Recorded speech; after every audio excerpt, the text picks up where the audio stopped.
Hello साथीहरू। ल है हामी त यस वर्षको सबैभन्दा पहिलो झरी च्याउ आज खाना स्टार्ट गरिसकेका छौँ। आज जङ्गलमा हाम्रो मम्मीले भेटाउनु भएको छ होइन। अनि त्यसपछि चाहिँ हामी भेटाएर फेरि टिप्न चाहिँ बोलाउनु भएको थियो, धेरै भएको कारणले। अनि त्यसपछि हामी गएर टिप्यौँ है। उतापट्टि उता मम्मी पनि टिप्दै हुनुहुन्छ, यतापट्टि मैले पनि यसो अलिअलि टिपेको थिएँ है। झ्याउ लाग्यो, झ्याउ लागिरहेको हुन्छ। यो त झ्याउ लाग्छ धेरै टिप्न पनि एकदमै है। धेरै छ त्यही भएर साथीहरू होइन। अब चाहिँ झरी च्याउको मजा चाहिँ आज लिने भयो है त। यतापट्टि हेर्नुहोस्, मम्मीले टिप्दै हुनुहुन्छ होइन। यति धेरै टिपिसक्नु भएको छ हेर्नु त।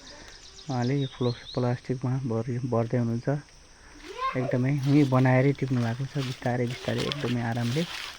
हेर्नुहोस् है त, यति ल थोरै छ टिप्न, अझै बाँकी नै छ, धेरै छ, टिप्न बाँकी अझै धेरै छ। ल है।